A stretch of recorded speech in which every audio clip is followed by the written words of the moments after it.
అందరికీ మాఘమాస శుభాకాంక్షలు, శుభాభివందనములు.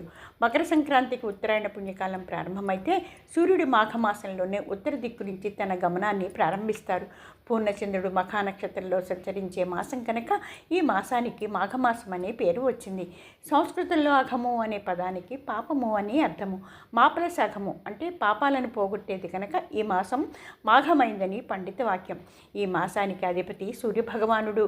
సకల దేవతల తేజస్సును, ఓజస్సును, శక్తిని, సామర్థ్యాన్ని, అంశను, అనుగ్రహాన్ని తనలోనే కలుపుకుని తనను ఆరాధించే వారిని తగు రీతిలో తరింపజేసే ఆదిత్యుడు భూలోకంలో క్రమం తప్పకుండా అందరికీ ప్రతిరోజు దర్శనమిస్తారు కాబట్టి ఆయన ప్రత్యక్ష దైవంగా పూజింపబడుతున్నారు.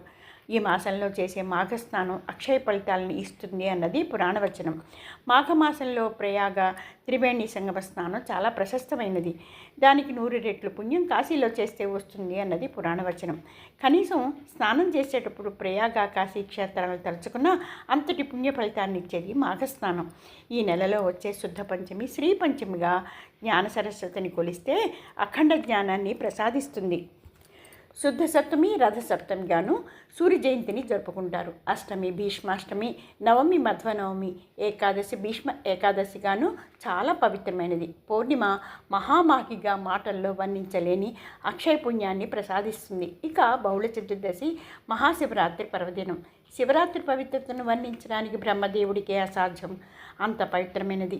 ఈ నెలలో వచ్చే భానువాసరం అంటే ఆదివారాలు సూర్యభగవానుడి పూజ, సూర్యభగవాను అనుగ్రహ ఆశీర్వచనాలు. ఈ నెలలో సూర్యుడు వరుణ పేరుతో పూజింపబడుతూ తన కిరణాలను మలయమారుతంలా భూమి మీద ప్రసరింపజేస్తున్న విరామ మెరుగుని జీవకోటి ప్రాణప్రదాత. ప్రత్యక్షం భానుతేజం తయోరాశి దివాకర.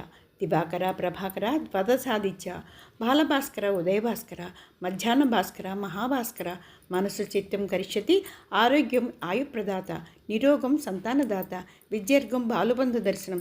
శుద్ధాత్ముడవై బుద్ధాత్ముడవై 7 గుర్రాల రథం మీద హిమవత్ పర్వతం మించి మహాపర్వతం మీదకి దిగిరాగా చెంగావి పుష్పాలు చేత పట్టుకుని అమృత స్నానానికి అభయమయ్యవయ్యా. ఆయుప్రదాత వేయించేయి ఆదినిత్యమైన ఆదినారాయణమూర్తి తండ్రి. ద్వాదశార్ఘ్యం నీకే, ద్వాదశ నమస్కారం నీకే. అర్ఘ్యఫలం నీవు తీసుకుని స్నానఫలం నాకు ఇయ్యి తండ్రి. శుభం భూయాత్.